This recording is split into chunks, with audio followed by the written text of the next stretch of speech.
Welcome to Blackbird, episode number 66. My name is James, and today I am thrilled to bring to you my conversation with Rich Lewis.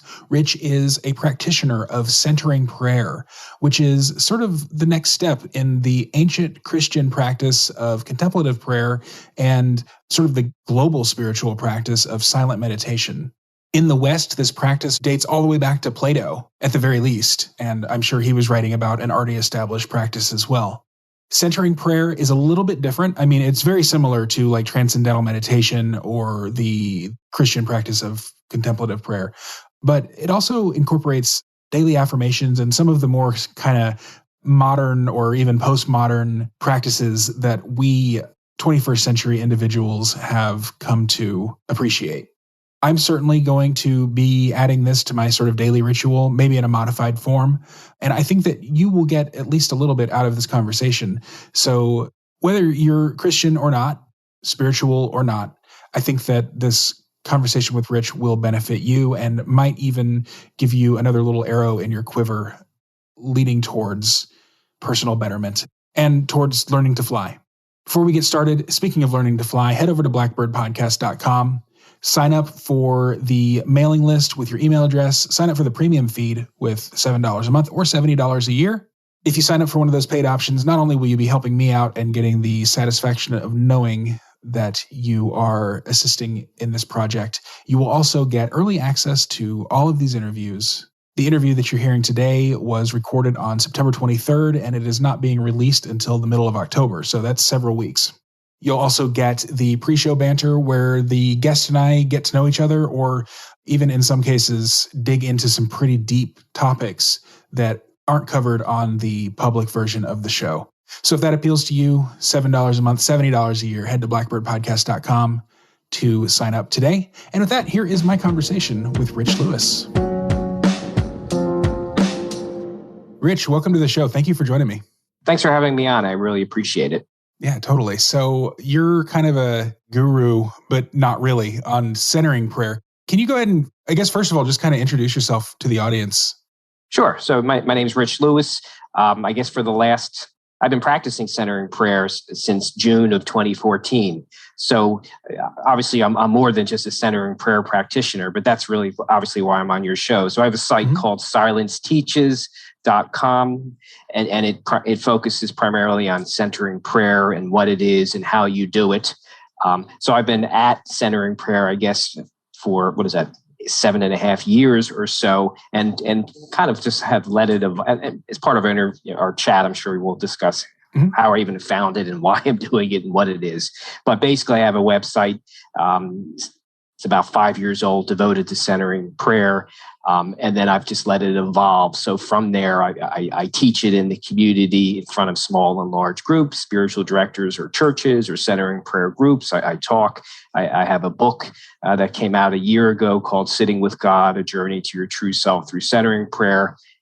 And then I do one-on-one coaching with different people, whether they're new to centering prayer, existing practitioners, or even clergy that need help with their own self-care. So I do some coaching, and I do a lot of talking in front of different groups and giving talks, whether it's spiritual directors, centering prayer groups, churches, or even I did a talk not too long ago in front of what's called the Presbytery, and it was a bunch of ministers that represented churches in San Diego that were Presbyterian churches, and I came in and talked to them about centering prayer and why it would be important to them in terms of their own self-care. So that's a little bit about me. I've just started practicing centering prayer and then kind of let it evolve and grow into not just a website, but into all of those things. And I'll continue to let it kind of evolve and grow into what's the best way to spread the centering prayer seed and share it.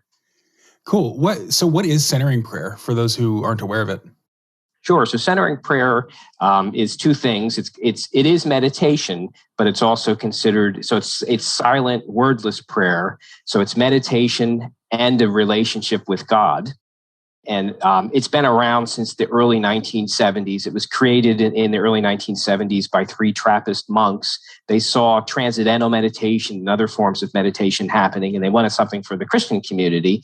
And one of the priests, William Meninger, kind of discovered the method in a, I think it's a 14th century book called The Cloud of Unknowing. So he discovered kind of the method of centering prayer. So it's been around for 50 years. And then about 10 years after it was created, the Contemplative Outreach organization was created in 1984. And they have a website, contemplativeoutreach.org. And it's really the main centering prayer organization with a ton of resources regarding centering prayer. And then there's groups that practice in the various states. Right now, mostly probably via Zoom, but prior to COVID, in actual buildings or churches. And it's internationally. So there's groups all over the world. You could go on that site and find a group anywhere in the US and in many different countries internationally. So that's just a little bit of the background and how old it is and when it was created. And then I guess I'll answer your question is, what is centering prayer and how do you... It's simply silent, wordless prayer. So to begin your silent sit, you sit comfortably, close your eyes, and then to start your sit, you interiorly think about a sacred word. So it could be love, a one or two syllable word. It could be love, ocean, God, Jesus. You introduce that word, and purpose of it is just you're consenting to the presence and actions of God within and beginning your prayer time. And then whenever you engage your thoughts, and what I mean by that is whenever you begin thinking about what you did before your sit, or you begin thinking about what am I going to do after my sit, you realize you're not sitting with God or sitting with life, you're sitting with yourself and your thoughts and your planning. So then you reintroduce that sacred word to let go of your thoughts, engage thoughts, and come back to the present moment and the purpose of your sit, of just sit with God and open to the presence and actions of God within. And you do that when needed. So it's not used as a mantra, it's just used when you find you're engaging your thoughts. And then you simply let go of your engaged thoughts and then let go of the sacred word again as well. So that's basically what centering prayer is. And you can do it really as long as you want. If you're new to it, you probably start with 5 minutes or so. But most people then like to increase the length of their sits over time to 10, 15, or 20 minutes. But that's essentially the history, a little bit of the history of centering prayer and how you do it. So is the main difference between centering prayer and transcendental meditation or other forms of Eastern meditation primarily the intent behind it, or are there practical differences as well?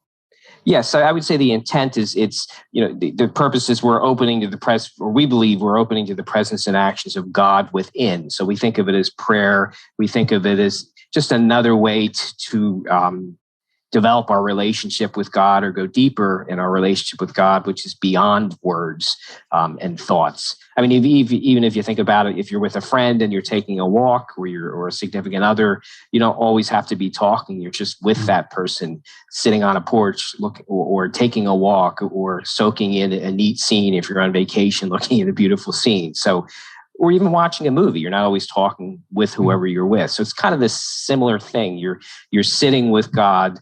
And I'm not saying give up those other forms of prayer. You may have verbal prayer and other ways you pray. Don't give those up. Just consider this type of prayer as another way to be with God and beyond thoughts and words. You mentioned contemplative prayer. Now that particular form of prayer, or I guess form is probably a good way to describe it. That goes back, to Plato, and it was practiced in the early church. And so I would say that the 1970s is a bit recent for this to have been developed. Is there something significantly different between traditional contemplative prayer and this form that you practice? I would say probably not. So centering prayer itself, the idea of centering prayer, and then actually, creating a website and all the books and different things that spawned from it since the 70s. But no, you're right. Silent prayer in any form, which perhaps even just wasn't named centering prayer, but looked like centering prayer or had similarities to it, has been around you could argue all the way back to Jesus going off to be alone by himself. We don't know exactly how he prayed, but we surmise sometimes he wasn't talking. He was just sitting with God. And then, the desert mothers and fathers in the 3rd and 4th centuries and all the way up to... So there was always some type of contemplative prayer practice, whether it's mantra-based or whether it's breathing-based or using the Jesus prayer. So yes, contemplative prayer has been around going back to it. If you don't want to believe Jesus did it, you can at least trace it back to the 3rd and 4th centuries, I guess, with the desert mothers and fathers. Are most of the people who you work with Protestant, or do you have a sort of interdenominational, interschism, I guess, clients? Interdenominational, all different kinds of folks I've worked with. I've worked, because I guess the people I've worked with tend to fall into 3 groups. They're either brand new to centering prayer and want help and don't think that if they'll do it well on their own, or they don't think they'll have the discipline, and they want someone to sort of help discipline them to start their practice and keep it up. And then the second group of people that I work with they have been practicing, but they want to perhaps add a second sit and struggle with adding a second sit, or they want to go deeper in their practice and kind of discover who is their true self and who's this person God wants them to be, and explore more of that. And then the third group are clergy, and it's been various clergy. Whether I've had Catholic priests and I've had Protestant, pastors, and they say they'll come to me saying they do a terrible job of their own self-care and they're taking care of others, but not themselves. So they come to me and simply want some help with doing a better job with self-care, because they know if they don't do that, they're going to burn out, and they want help with just either making their practice more daily or even just beginning a practice. But no, people of many different faiths have come to me. So not necessarily just Catholic, even though it was created by Catholics, many different groups, Protestant, Catholic, any type of denomination has come to me. Cool. Have you noticed by chance an upswing in Orthodox people in the last, say, year or so? I've had some interactions with a few folks. I had one gentleman that has a centering prayer group, and I knew that is the church he attends, just from talking with him. So I guess I can't say I've come across many people in that manner, but I did come across one gentleman that is the type of church he attended. Cool. I was just curious. In the circles that I run in. So this isn't like a Christian podcast per se, and it's not a libertarian podcast per se, but it has a lot of both of those kind of themes running through it. And in the particular circles that I run in libertarianism, it seems like every day somebody new is converting to Eastern Orthodoxy. So I was wondering if that was a bigger cultural trend than within just the sort of libertarian Christian milieu. So speaking of the fact that it's not a Christian podcast, does this translate well into people who might be atheist or agnostic or just sort of apathetic spiritually? I mean, can everybody benefit from this, or is it specifically a Christian practice? No, I would say anyone can. And that's actually the neat thing about the Contemplative Outreach, which is the organization I mentioned. They do a lot of interfaith work and a lot of communications and talks with various faiths, which is a neat thing to see. So I would say anyone can practice centering prayer. I mean, you come as you are to your centering prayer sit and open to the presence and actions of whatever you want to call it, whether it's God or life or the universe or your higher power. Different people I talk to will call God different things: higher power, infinite wisdom. So no, I think anyone can come to centering prayer as you are and just let go of your notions of God, or even if you don't believe in God, you can sit and do this practice and just see what happens. So it's not just a Christian practice, and anybody can practice it and see what happens. So how can someone who's interested in this but not interested enough to buy a book, and obviously everyone buy his book, but how can someone get started before it arrives from Amazon even? Sure. Well, on my website, I have a centering prayer page. So it really discusses. So if you come to my website and subscribe, I have a short, it's about 10-page PDF that talks about centering prayer. And it really has a question at the top of each page, and then it answers the question. So there's kind of some common questions that will help people with what is centering prayer and how do you do it and when do you do it and what might be some of the benefits. And then it kind of ends with what are some next steps. So I think that might be a good start is to come to my website. look at the centering prayer page, which shares the steps, and then also get my free ebook, which is a quick read. I think they could probably get through it in five or 10 minutes maximum. And then they could just try this type of practice for themselves for a couple of weeks to a month and see if it resonates with them. In centering prayer, does posture matter? I would say yes and no, and I'll explain. So yes, in that some people, generally you want to sit comfortably in it. You could sit in a chair that has arms, or you could just sit in a chair that doesn't, and just kind of put your hands on your thighs and just sit comfortably and just maybe let your head drop a little bit. But some people have neck problems and back problems. So I know people that practice on their backs, and I've practiced on my back. So I think as long as you're not falling asleep, if you find you're falling asleep, then maybe you need to reconsider your position. But I know people that practice sitting, and I know people that practice lying on their back as well, and kind of reap the same benefits. I think we come as we are, exactly how we are. And if our bodies require us to lie down because of neck issues or back issues, then certainly lie down.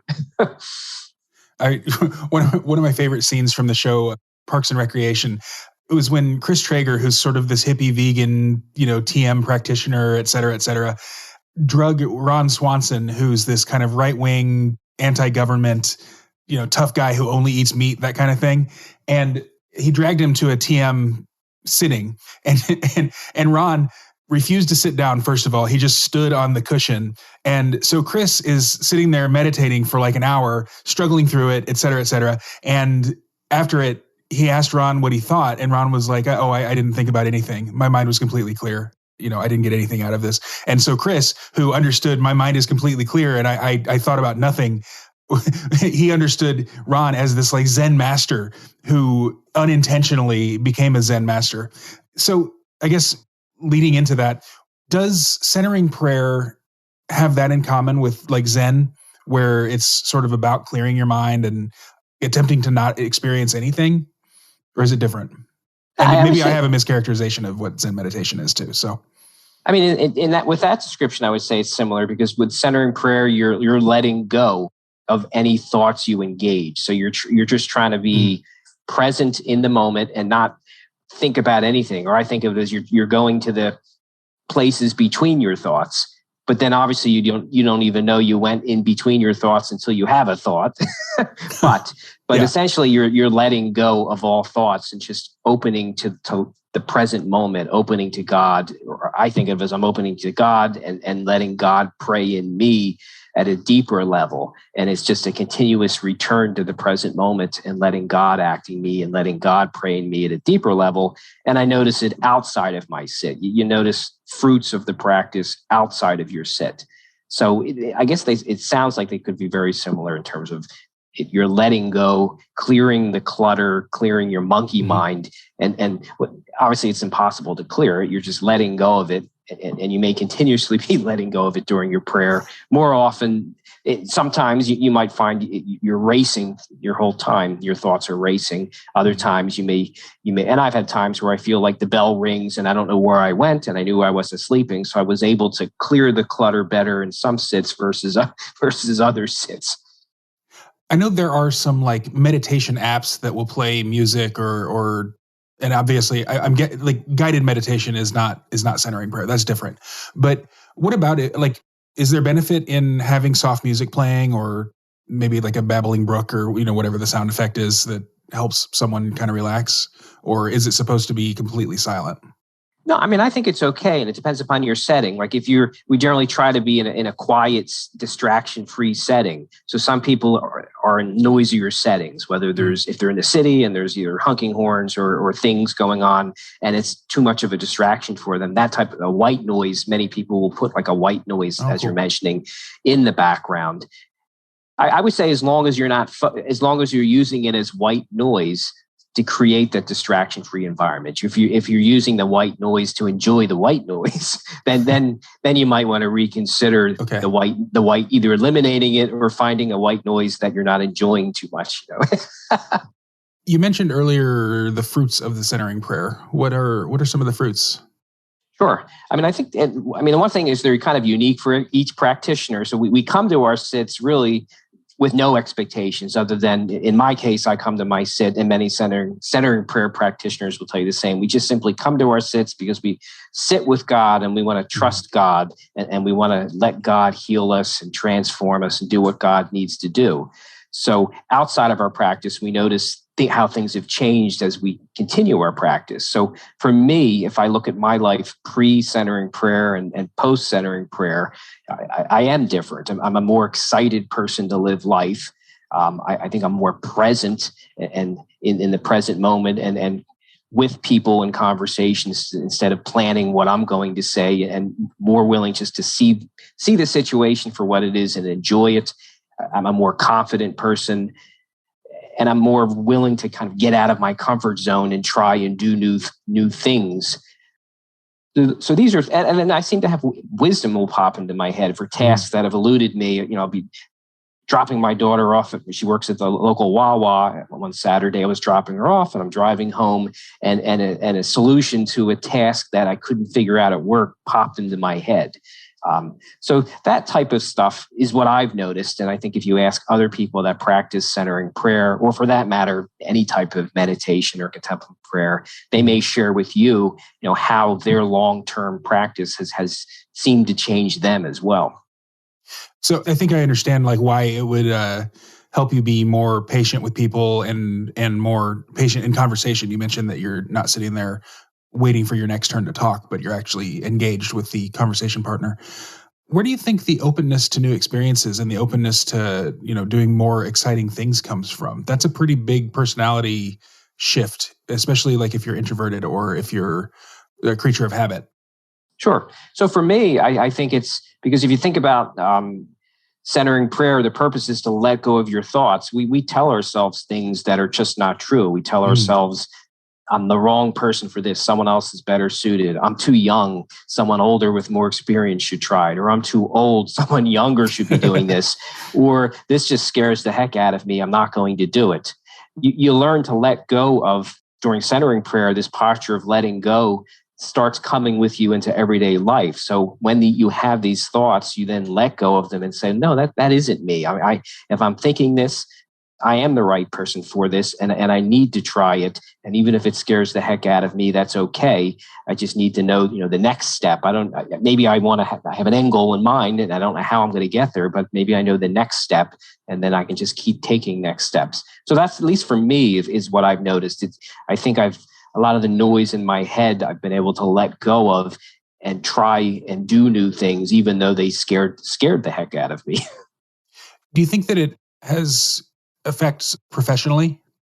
Oh yeah, I would say for me, it impacts me at my everyday job. I'm just a more confident person. I interact with corporate accounts. I'm more confident with myself on the phone, or we do a lot of Teams work. I'm just more confident with myself as I talk to my clients, and as I talk to my peers at work, and as I talk to management above me.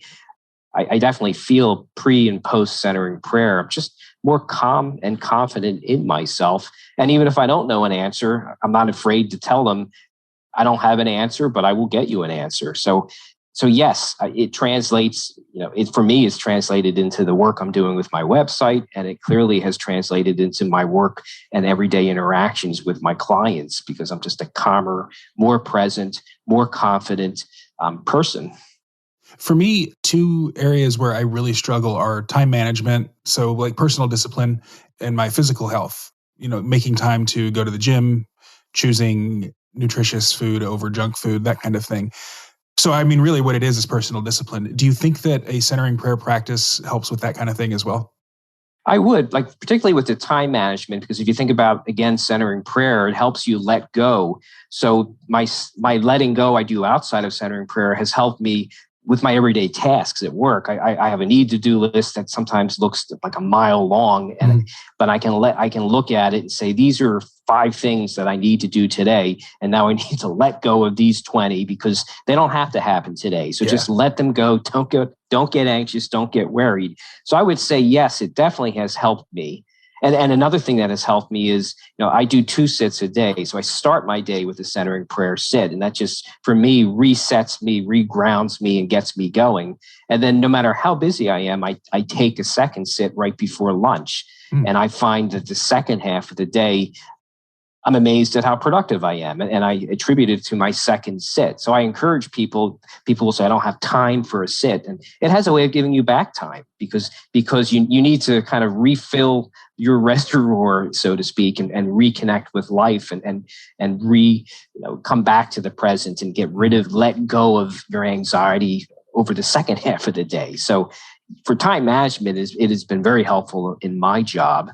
And then in terms of, I guess, going to the gym, and that can be tough because I go to the gym and I enjoy going to the gym, and I go with a friend and or I go by myself. So when I'm going, obviously, with a friend, that's someone we kind of both can spur each other on, and we talk and work out.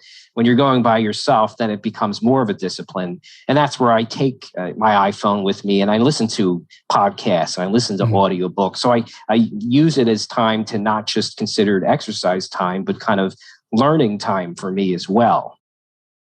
Does your morning sit take place before anything else, before you check your email, check your Twitter, or whatever else happens in the morning for you?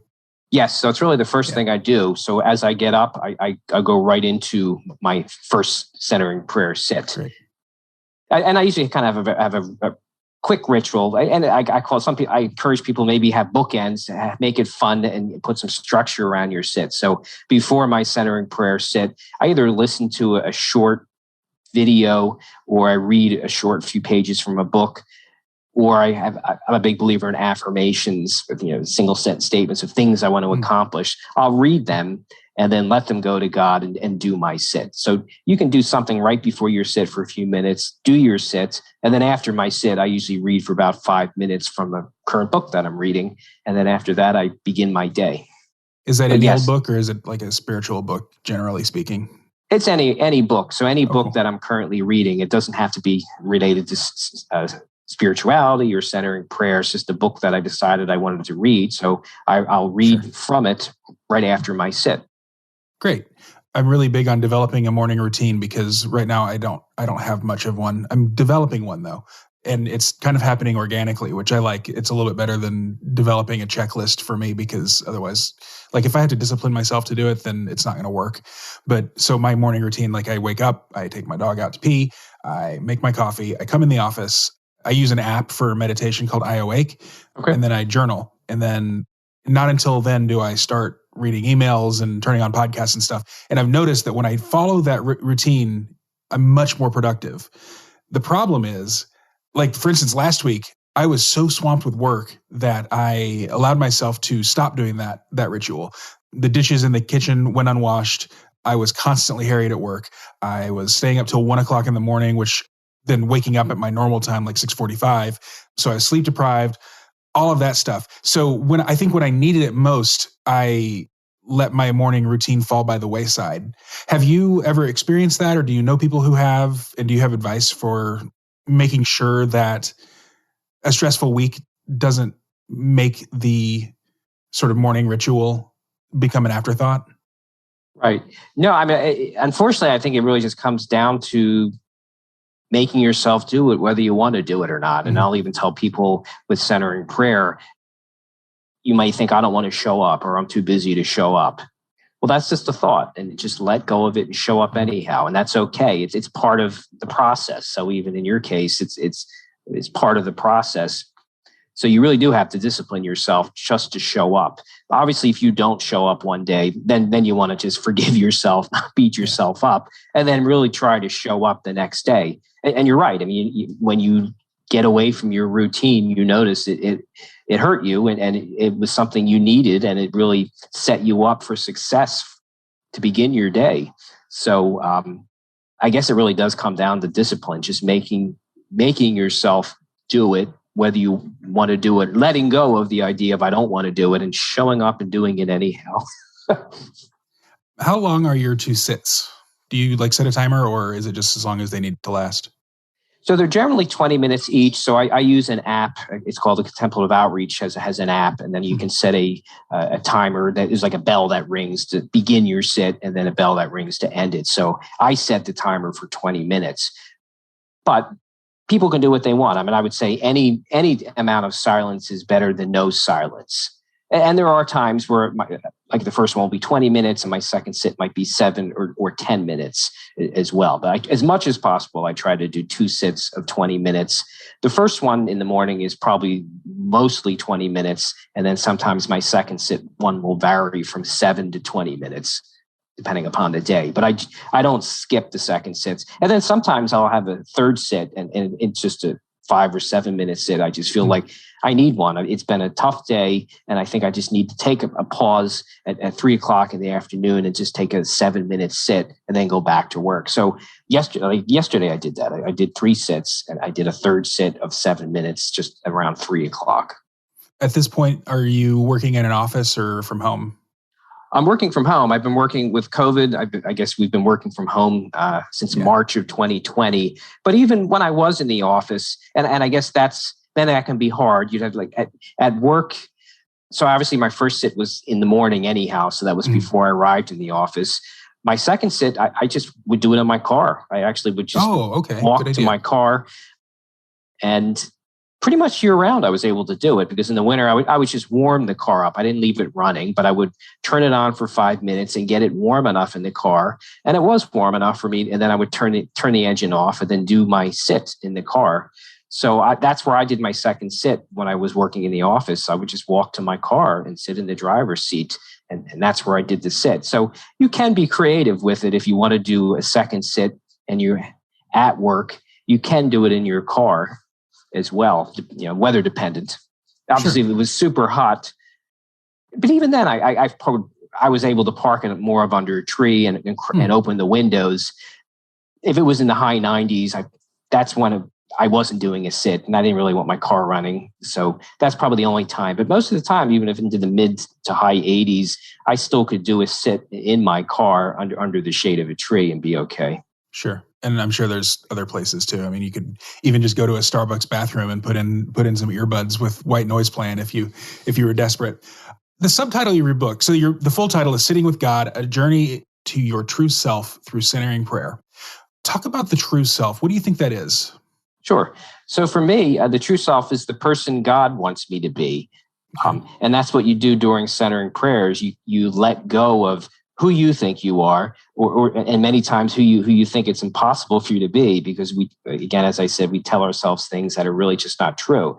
So for me, my true self is the person God wants me to be, and centering prayer helps me connect to this person because it helps me let go of all the thoughts I tell myself that aren't true, so that I can then hone in and focus on the things that are going to be helpful for me in moving forward and getting out of my comfort zone. Do you think there's a difference between what God wants you to be and what God wants you to do?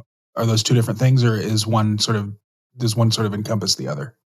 Well, B, you can think of as B might be the end result, and do is where here are some things you need to do to get there. But I would also say my true self is not an end point; it's a journey. So it's not once I haven't arrived. I'm continuously on my true self journey, because what does God want me to do today? What are the actions I should be doing today? Will be different from the next day and the next day. So for me, my true self is a journey, not an end point.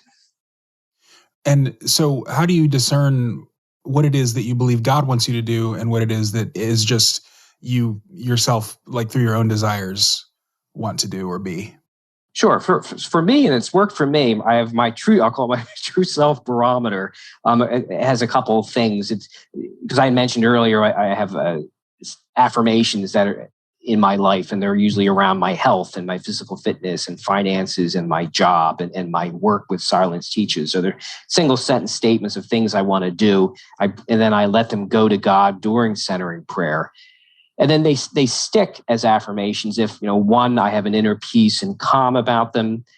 I have an excitement about them. They don't harm me or harm others. And even though they may scare me, I realize that, they get me out of my comfort zone. So as long as they kind of hit all of that criteria, they remain. Sometimes they get tweaked, but once, they're harming me or harming others, and then they really doesn't make sense, because I don't want to do something that's going to harm me or harm others. Sure. Or if I'm just not excited about it anymore, and that had nothing to do, and I have to be honest with myself, it had nothing to do with me being scared to do it. It was just that, I'm not feeling inner peace about this anymore. Then that gets removed as well. Or maybe it just gets postponed, and something else is probably more important to do, and I can come back to it, in a couple months down the road. So that's how I've kind of worked through with I'll call it my true self barometer that I kind of use on a daily basis. I like that. Would you be willing to share some of your affirmations? Sure. Let me. I'll just pull up. I put them in my iPad, and I read them multiple times a day. Pick one that may make more sense. One of them is a simple statement, but I got the idea from a book I read, and the book's escaping me. I say I'm a radically generous entrepreneur. Oh, cool. And I think of it as, we're not in this alone. You can try to do things alone, but you're better off helping others. So what I mean by that, I'm a radically generous entrepreneur is, other people have helped me, and I also need to help others. So it's not hard to find someone that's a few steps behind you and help them in some matter, whether that's an introduction to someone that can help them, or getting them on a podcast, or if they're trying to publish a book, introduce them to my editor and see if they can talk and see if there's a fit. So that's an example of one affirmation I have, where I like to read it and just remind myself that, I should try to take some action on. Like, I can easily think about who do I have some interaction with as I'm doing some of my work, and how can I help them with a single point of contact, or introducing them to someone, or sharing something with them that I know can help them. So that's, I guess, one example of that I have. So Jason Stapleton, whose interview on this show is immediately preceding yours, so hopefully the audience will be able to understand what I'm talking about, since they just listened to the previous episode. Jason Stapleton talks about something called future casting, where he phrases his goals, his long-term goals, the big ones, as if they're present realities. So like, I have enough income to travel whenever I want without like concern for the cost, that kind of thing. Would that be considered a type of affirmation within the centering prayer realm, or is this more about like personality rather than goals, I guess? No, I would say so, because I do the same thing. I set goals, and some of them are maybe a little bit outrageous, but you kind of have to be outrageous. Sure, yeah. Like I'll say I'll have 1,000 views per day on my website, or I have a goal of I'll have, because I do coaching, that I'll have at least 4 complimentary coaching sessions each month. So no, I do a lot of the same things with setting goals that are a little bit more aggressive and speaking them, because a lot of times if you keep speaking it, it's top of your mind, and then you start seeing things and doing things. So no, I many of my goals really are future oriented. I talk about how many reviews I want on my book, or how many readers I want on Goodreads. They're always higher numbers. And then when I reach that number, I change it. So the goal stays, but I just keep changing the number so that I'm constantly growing and expanding. So no, I completely agree with that approach, because that's exactly what I do with my affirmations. Great. So it's not just affirmations and like the Stuart Smalley, I'm good enough, smart enough, and doggone it, people like me. These are actually things that you would like to see come to fruition in your life, and not just kind of woo-woo. They have data points behind them, where, I say I'll have 1,000 views per day, or I have one really cool. for a weight, I'll be at 169 pounds. I'm like 5 pounds above that, where I'll be at 169 pounds. So no, mine are, there's numbers behind. Actually, many of these have numbers behind them. They're not just woo-woo. They have a number, like I want to sell this amount of books. I want to have this number of readers. I want to have this number of book reviews. I want to have this number of complimentary coaching sessions. I want to have this number of coaching clients. So most of them have a number associated with them. Awesome. That's fantastic. So how does this differ from like prosperity gospel or The Secret or something like that? I would imagine that hearing that people would equate the two. I guess for me, it's because I'm partnering with God. So I'm not coming to God and saying, give me, give me, give me. I'm coming to God saying, does this make sense? Like, here are things that I want to do, but I don't want to do them if it's just Rich saying them. I want to make sure that together, this is something we should be partnering on. So for me, and it's important to me, that's why I have them in front of me frequently, and I bring them to my centering prayer sits and let them go, because I want to feel good about them, and I want to feel like this is God and I partnering on them, not Rich making a decision and maybe God thinking, I don't think so. That's really cool. That actually speaks to a kind of side project that I've been thinking about and kind of putting into something like a framework. There's another guy in the sort of libertarian-ish spaces that I run in. His name's Matt Erickson. And one of the things that he says a lot is liberty or freedom is not something that you ask for. So like being a political libertarian, as far as he's concerned, is a bit of an oxymoron, because liberty or freedom is something that you create for yourself. And what that brought to mind for me is that, if I'm going to create the best life for myself, whatever it looks like, I kind of have to be a co-creator. I don't really know where I'm at as far as like what my theology is, what my belief as far as the creator is, but I do believe that there is a creator. And if I'm going to be a creative, whatever that means, whether it's an artistic person or a person who creates my own life, I have to partner with the creator. So that's pretty cool. That's affirming to me that you said that. Great. Just because I think co-creator is the sort of angle that I'm going for with that, and audience more on that in the next year or so, probably, because I'm super busy. All right. Well, as we sort of wind down, is there anything that I didn't ask you that you would love to talk about? No, I would just encourage, if people want to know, well, how do I start a practice? I would just encourage people, take baby steps. And I guess the first thing I would say is make it the first thing you do to begin your day. That's probably perhaps the easiest way to do it is make it the first thing you do before you do anything. Perhaps make it even just 5 minutes, and then get up and resume your day, and then slowly increase it, hopefully maybe from 5 to 10 to 15 or 20 minutes.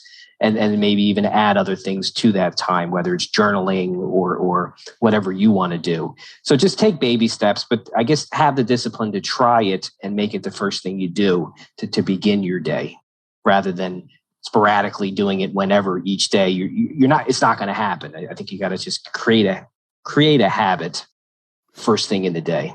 I think checking Twitter or email or, God forbid, the news the very first thing in the morning is one of the most toxic habits I ever got into. And I'm so glad that I've stopped doing that at the very least. Cool. Well, thank you so much. Can I say one last thing? Yeah, absolutely. Sure. I would say, and think about how you can end your day. So I begin my day with a centering prayer sit. And for me, it's just been a tremendous benefit in my life. And then I try to end my day.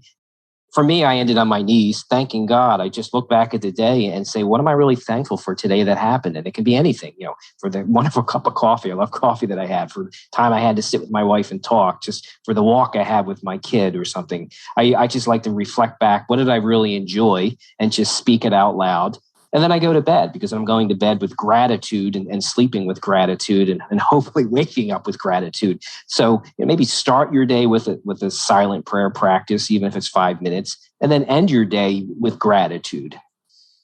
Real quick. So when you said you speak it out loud, is there benefit in speaking it out loud rather than just saying it in your head, do you think? I think there is, because I think when you speak, it's more powerful. I mean, obviously, if you have goals and you speak it, you can kind of speak it into creation, so to speak. So I just think there's power with hearing words and saying things. So, and you don't have to be loud with it, but it's easy. It's not hard just to say, I'm thankful for today. I had a great cup of coffee with my wife. I had a really nice walk with my child. I had a nice interaction with a friend that I haven't talked to in a while. So I think there's something about speaking it out loud that is different from them just thinking it in your head. But journaling also, you mentioned you journal, is very powerful. And that's something I'd like to do more of. You could even journal it. I think when you're just putting it out on paper or speaking it, it's more powerful than just leaving it in your head. It takes physical form. Right. Right. Exactly. All right, cool. Why don't you go ahead and tell people where they can find you? I'm going to definitely link to your website, which is, one more time. Sure. The best place to find me is just silenceteaches.com. I have, as I mentioned earlier, there's a free ebook on my site for those that want to just learn more about it. And then if they want to further explore, they can check out my book, which is also on my website as well. So silenceteaches.com is the best place to find me and learn more about me and centering prayer. Okay, perfect. Thanks a lot, Rich. Sure. Thank you. I'll talk to you soon. Bye. All right, thanks again to Rich for joining me today. Thanks to you, as always, for tuning in. If you haven't already done so, head to iTunes and leave me a rating and review. Leave an honest rating, but if it's 5 stars, even better. I know I read all of them. I don't read them on the air because I think that's kind of overdone. If that's something that appeals to you, if you'd like for me to read your review on the air, then by all means, let me know that too. When you go to blackbirdpodcast.com and sign up with your email address, you can reply to any of the emails that you receive, and those will go straight to my inbox. So once again, blackbirdpodcast.com to sign up with your email address, and iTunes to leave me a great review. And with that, this is another episode of Blackbird in the Can. I'll see you on the next one. And until then, live free.